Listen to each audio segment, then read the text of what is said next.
아수르에 의해서 고통과 어려움을 겪었던 이 유다 땅이 하나님께서 히스기야의 기도를 통해서 또 이스라엘 백성들의 또한 그런 간절한 그 마음을 주님께서 기억하셔서 오늘 주님께 승리할 수 있도록 길을 열어주시는 모습을 보게 됩니다. 그 승리의 역사는 첫 번째는 뭐냐면은 구스 왕이 아수르를 침공을 합니다. 그러자 결국 아수르 왕이 다시 아수르로 돌아갈 수밖에 없는 상황이 처해 있습니다. 그리고 오늘 35절 말씀에 있듯이 여호와의 사자가 천사가 아수르 군대 18만 5천 명을 하루아침에 자고 일어나니까 다 죽는 사건이 일어났습니다. 이 두 가지 사건이 그냥 우연히 일어난 것은 아닙니다. 구스 왕, 이제 이디오피아라는 그 나라가 아수르를 침공하게 되었고, 결국에는 예루살렘을 포위만 했지 다시 돌아가야만 하는 이 모든 상황들은 결국 하나님께서 행하신 것이고, 모든 것은 우연히 일어난 것처럼 보이지만 이것은 우연하게 일어난 것이 아니라 하나님의 섭리가 있음을 우리가 분명히 아셔야 됩니다. 그리고 29절에 보시면은 금년에는 또 내년에는 스스로 밭에서 난 식량을 먹게 될 것이다 라고 말씀합니다. 그러니까 농사하지 않아도 너희들이 올해와 내년에는 내가 너에게 먹을 것을 책임져 주겠다라고 주님께서 말씀합니다. 3년째 되는 해에는 너희들이 이제 심고 걷어서 살아갈 수 있을 것이다 라고 말씀합니다. 일하지 않았는데도 불구하고 밭에서 자라는 곡식을 먹을 수 있는 이 은혜, 이 모든 것이 그냥 우연히 일어난 것은 아니라는 겁니다. 우리가 늘 살아가면서 우연히 일어난 것처럼 보이는 경우들이 가끔씩 있습니다. 그러나 하나님의 그 섭리 가운데에 우리가 있음을 우리가 기억해야 됩니다. 좋은 나무가 좋은 열매를 맺게 되어 있는 겁니다. 나쁜 나무는 나쁜 열매를 맺게 되어 있습니다. 그러니까 좋은 나무가 나쁜 열매를 맺어지지 않는다는 거예요. 그러니까 우연하게 나쁜 열매 맺어지지 않는다는 겁니다. 좋은 나무가 좋은 열매 맺듯이 우리의 인생 가운데에 좋지 않은 것이 생겨났다는 얘기는 우리가 지금 현재 잘못된 방향으로 가고 있을 수 있다는 겁니다. 그러니까 죄가 있는 곳에는 하나님의 심판이 있는 것은 이것은 우연한 게 아니에요. 그냥 당연하게 일어나는 겁니다. 하나님께서 우리를 오래 참으셔서 죄 가운데 있음에도 불구하고 죄를 지어도 하나님 심판이 즉시 일어나지 않을 뿐이지 죄가 있는 곳에는 항상 심판이 있게 되어 있습니다. 소돔과 고모라라는 이 지역은 죄가 가득했기 때문에 거기에 심판이 내려오는 것입니다. 이 땅에 이 모든 이 사건들을 보게 되면은 그런 일들이 벌어져요. 생사화복이라고 성경 우리에게 말씀합니다. 하나님께서는 우리에게 생명도 주시기도 하고 또 죽음도 주시는 분이라는 겁니다. 고난도 주시기도 하고 복을 주시기도 하는 겁니다. 근데 왜 하나님 고난도 주시고 어떤 복을 주시느냐? 그렇게 해야지만 우리가 깨달을 수 있다는 겁니다. 사람이라는 게 다 어리석어서 좋은 것만 주면은 사람이 방탕해집니다. 그리고 교만해지기 시작합니다. 그래서 교만을 꺾기 위해서 때는 우리에게 고난을 주시기도 한다는 겁니다. 그래서 우리가 이 모든 사건을 통해서 내 삶에 이 일어나는 모든 사건을 통해서 우리가 이 말씀을 통해서 우리는 깨달을 줄 알아야 됩니다. 내가 왜 이런 어려움을 겪는지, 혹시 내가 주 앞에 죄 가운데 살진 않았는지, 아니면은 내가 교만에 빠지지 않았는지, 그걸 우리가 생각해 봐야 되는 것이고, 그런 것이 없이 고난이 왔을 때에는 하나님께서 나를 더욱더 온전한 삶을 살게 만드시기 위해서 때로는 고난도 주실 수 있구나라고 성경 말씀하고 있으니까는 하나님 앞에 더 바로 서야 되겠구나, 하나님 앞에 더 가까이 가기를 원하시는구나, 이렇게 우리가 깨달을 수 있어야 됩니다. 또 우리가 형통하고 잘 될 때에 하나님께 주신 축복이구나, 더욱 하나님 앞에 감사하며 살아야지, 이렇게 생각해야 되는데 자기가 한 것처럼 이렇게 내가 노력 열심히 했으니까 이렇게 된 거지, 그래서 방탕하면서 교만에 빠지지 않도록 우리는 내 삶을 돌이키면서 살아가야 되는 것입니다. 그리고 극한 상황에서는 하나님께 극적인 이런 기적을 보여주신다는 겁니다. 35절에 말씀에 있는 것처럼 군사 18만 5천을 어떻게 하루아침에 죽일 수 있습니까? 이것은 불가능한 일이에요. 어쨌든 아수르 왕은 다시 고향으로 돌아갈 수밖에 없는 상황입니다. 지금 이디오피아가 구스라는 나라가 침공했기 때문에. 그러나 이 군대는 계속 이 예루살렘을 이제 함락하기 위해서 기다리고 있습니다. 그런데 하나님께서는 기적적으로 이렇게 아수르 군대를 하루아침에 18만 5천 명이라는 그 어마어마한 숫자를 다 죽게 만드셔서 예루살렘이 자유를 얻게 되는 그 은혜를 체험하게 됩니다. 광야에서는 하나님께서는 먹을 것을 주셨습니다. 만나를 주시고 물을 주셨습니다. 바위에서 물을 내려서 주셨습니다. 그리고 낮에는 구름기둥, 밤에는 불기둥으로 보호해 주셨습니다. 기적이거든요. 근데 광야에서는 이런 기적이 일어났지 가나안 땅에 들어가서는 이런 기적들이 다 사라졌습니다. 열심히 일을 해서 그들은 살아야 됩니다. 밭을 일구어야 되는 것이고 전쟁을 해서 그들의 땅을 넓혀가기 시작합니다.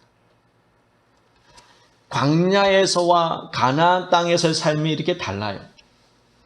우리가 극한 상황에 처해 있을 때가, 이것은 도저히 우리 인간의 힘으로는 벗어날 수 없는 그런 상황에 처해 있을 때가 있습니다. 오늘도 18만 5천 명이라는 군대가 이 예루살렘을 포했기 때문에 이 예루살렘의 그런 힘으로는 유다 땅에 있는 그런 군사로는 도저히 이길 수 없는 그러한 상황입니다. 하나님은 그때 역사하는 겁니다. 우리가 평상시 때의 그러한 모습과 정말 도저히 우리가 감당할 수 없을 때의 그러한 모습이 하나님의 역사는 다르다는 겁니다. 광야에서의 하나님과 가나안 땅에서 하나님은 좀 달라요. 광야에서는 직접 하나님을 체험하는 그러한 기적이 있었지만 가나안 땅에서는 그런 모습이 보이지 않았거든요. 제가 이 말씀드리는 이유는 뭐냐면은 우리가 정말 절망적인 상황에 처해 있다 할지라도 우리가 하나님의 도우심이 있다는 것을 우리가 기억해야 됩니다. 우리는 도저히 빠져나올 수 없는 상황이에요. 이것은 정말 살 수 없는 그런 환경입니다. 그때 하나님께서는 기적을 베풀어 주신다는 겁니다. 그래서 앞이 보이지 않는 인생이라 할지라도 우리가 낙심하지 말아야 되는 이유는 바로 여기 있습니다. 그래서 저와 여러분이 계속 기도하면서 하나님의 때를 우리가 기다려야 됩니다. 계속 기도해야 되는 이유가 바로 여기 있습니다. 기도의 씨앗을 뿌려야지만이 열매는 언젠가 거두어지게 되어 있는 겁니다. 그리고 여러분 34절의 말씀 보시면은요, 이런 말씀이 있습니다. 하나님께서 이 성을 보호하는 이유가 있습니다. 예루살렘 보호하는 이유가 뭐냐면은 히스기야의 기도 있었지만은 그러나 하나님께서는 이런 표현도 쓰셨습니다. 34절 말씀에 같이 읽어볼까요? 내가 나와 나의 종 다윗을 위하여 이 성을 보호하여 구원하리라 하셨나이다. 누구를 위하여? 다윗을 위하여. 나와 나의 종 다윗을 위하여. 하나님을 위해서, 그리고 특별히 다윗이라는 이름을 주님께서는 언급하시면서 내가 다윗을 위하여서 이 성을 내가 보호하고 구원해 주겠다라는 겁니다. 이 다윗의 열매가 죽음으로 그 열매가 사라진 것이 아니라 이와 같이 후손들에게까지 계속 이어지고 있다는 겁니다. 그만큼 다윗은 하나님의 마음을 감동시킨 사람이었고 하나님의 마음을 기쁘게 했던 사람이었다는 겁니다. 다윗은 이렇게 죽어서도 이 선한 열매의 영향력을 미치고 있다는 겁니다. 그렇다면 우리가 여러분의 그 기도와 헌신은 없어지는 것처럼 보일지 몰라요. 하나님 그런 기억하십니다. 여러분이 이 새벽에 기도하고 또 날마다 주님 앞에 헌신했던 그 모든 헌신들은 내가 죽음으로 끝나는 경우도 있지만 그러나 어떤 경우에는 이 다윗을 위하여서 이 성을 보호해 주시겠다고 말씀하신 것처럼 여러분의 그 기도와 헌신 때문에 여러분의 그 자녀들이 보호를 받을 수 있다는 것을 우리가 또 기억해야 됩니다. 아, 내가 이렇게 헌신함으로 다 사라지는 것이 아니구나. 내가 이 기도의 씨앗을 뿌림으로 말미암아 언젠가는 그 씨앗이 결국에는 자라게 된다는 겁니다.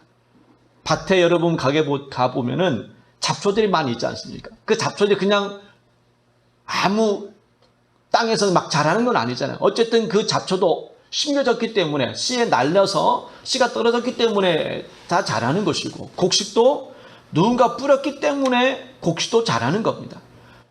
그러니까 우리가 헌신과 기도와 주님 앞에 이 모든 일들을 감당하게 된다면은, 봉사하게 된다면 하나님 그걸 통해서 우리의 삶에 씨앗이 뿌려지는 겁니다. 그리고 언젠간 이 씨앗이 나오게 될 거예요.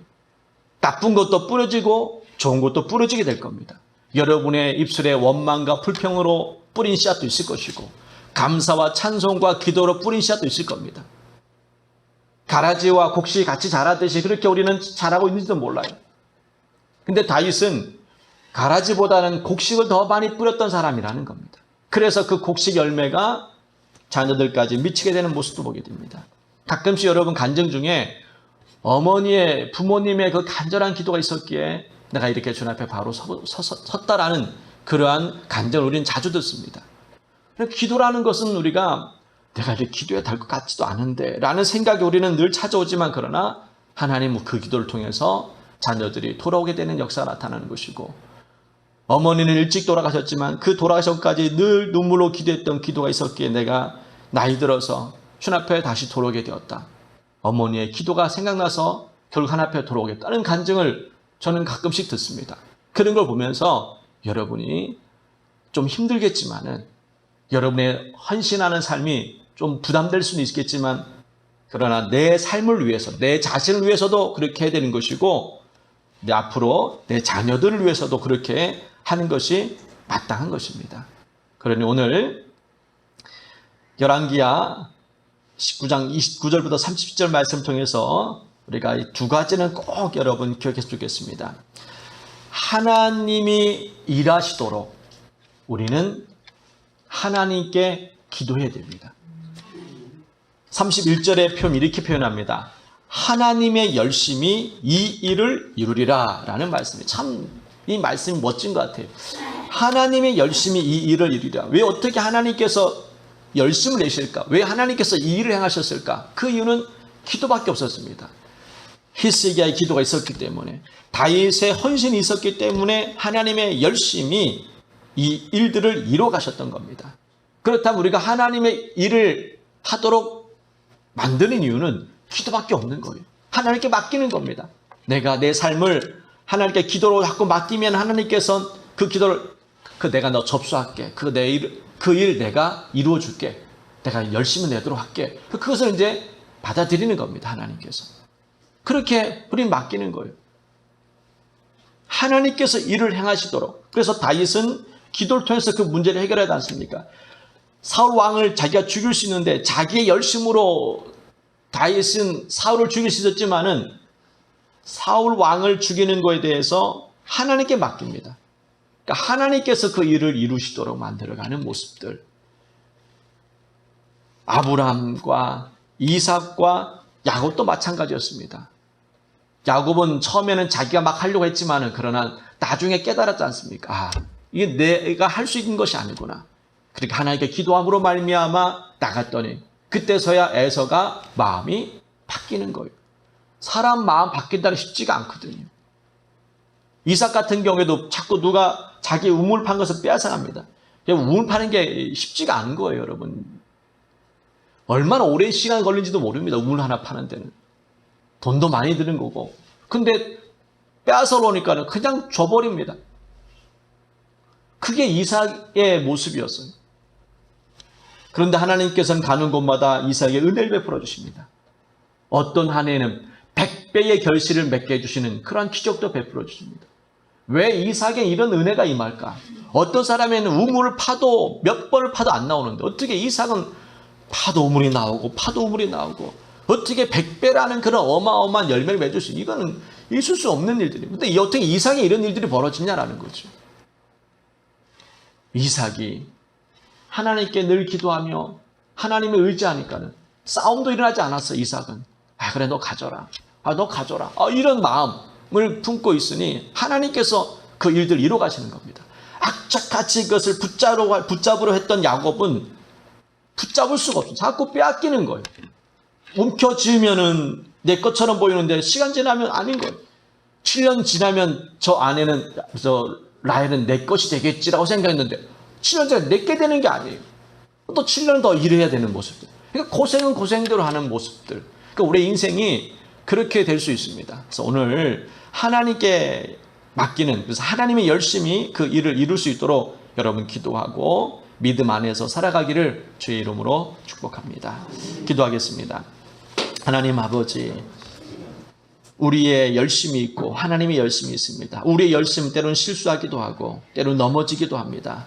그 열심 때문에 또 시험 들기도 합니다. 그러나 우리가 하나님을 온전히 맡기고 하나님을 의지할 때에 우리의 마음에는 근심이 사라지게 되고 또한 염려도 사라지게 될 줄 믿습니다. 그 이유는 하나님께서 행하시기 때문에 우리가 다시 한번 깨닫게 하여 주시고 무엇보다도 어렵고 힘든 순간에 더 하나님 의지하며 살아가기 원합니다. 좋은 나무는 좋은 열매를 맺는다는 것은 당연한 일입니다. 우리의 삶이 기도로 찬송으로 감사로 우리의 삶을 살아감으로 말미암아 좋은 열매가 맺을 수 있도록 주여 도와 주시옵소서. 예수님의 이름으로